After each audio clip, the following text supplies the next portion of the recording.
All right, so today we're going to look at two huge, and I mean huge, pieces of entertainment to try and figure out what makes them tick.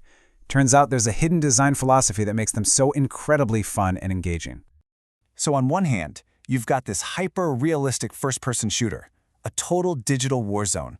And on the other, a real-world spectacle where some regular person gets to face off against a global superstar. I mean, on the surface, these two worlds could not be more different, right? So what's the connection? Well, let's get into it. It turns out they are both absolute masterclasses in designing a compelling challenge, and they're built on the exact same core principles. Seriously, once you see this blueprint, you're going to start seeing it everywhere. Okay, principle number one, the power of tools and rules. This is all about empowering people. You're not telling them what to do. You're just giving them really creative tools and letting them figure out how they want to do it.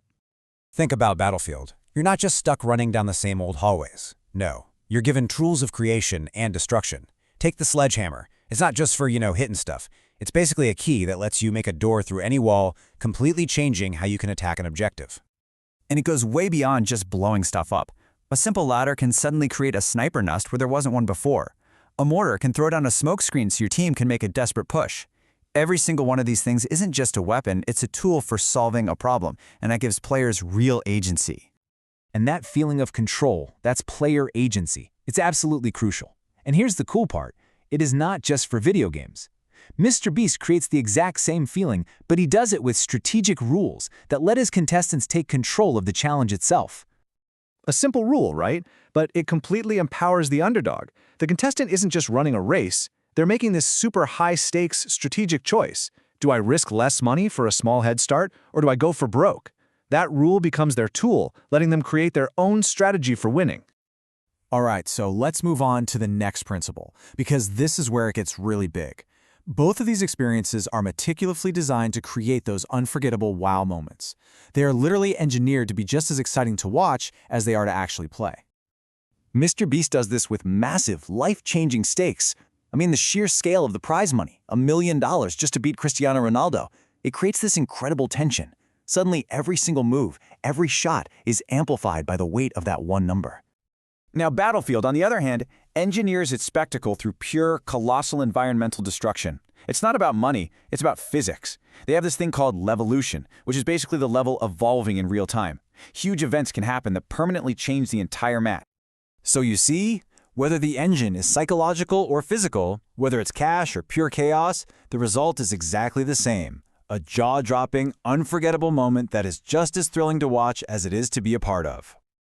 This brings us to what might be the most subtle, but also the most important principle of all, the art of balancing. A great challenge has to feel fair, even when the odds feel totally stacked against you. Think about it. In MrBeast's videos, this is the entire formula. How do you make a contest between a world-class pro and a total amateur actually feel competitive? You can't just have Tom Brady throw against some high school kid and call it a day. The whole thing has to be engineered for drama. And just look at how they do it. For every massive advantage the pro has, being the greatest quarterback of all time, they introduce a carefully calibrated handicap. So Tom Brady has to hit these tiny little targets, while Jake, the amateur, gets much bigger ones. The playing field is leveled just enough to keep you guessing. And in pretty much the exact same way, Battlefield makes sure no single strategy is unbeatable. It does this by building in direct counters to everything.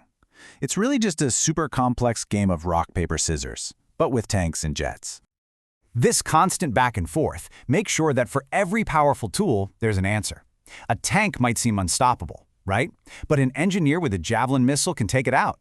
That is, unless the tank uses its special defense system to block the shot. You see?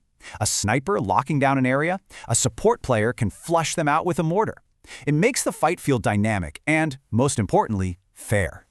And this is exactly why this all matters. Without that fighting chance, we'd all lose interest. If the pro always wins easily, or if one weapon is just always the best, all the tension just dissolves.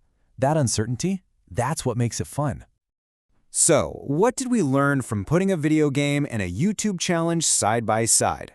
Well, we've basically uncovered this shared philosophy, this blueprint for creating experiences that are just incredibly compelling and hard to put down. Both Battlefield and MrBeast are absolute masters of modern challenge design. They get that it's not enough to just create a goal, you have to architect the entire journey to that goal. So if you take anything away from this, it's these 3 pillars: empowerment, spectacle, and balance. They are the foundation for some of the most engaging entertainment being made today, period. Doesn't matter if it's on your console or on your phone. But you know, this framework doesn't just apply to entertainment. It's a really powerful way to think about creating engagement in almost any context. Think about how a great teacher designs a class project, or how a fitness app keeps you motivated to hit your goals. From professional sports and board games to the way products are designed, even to your own personal goals. Think about where these principles show up, because once you start looking for this blueprint, you'll find it everywhere.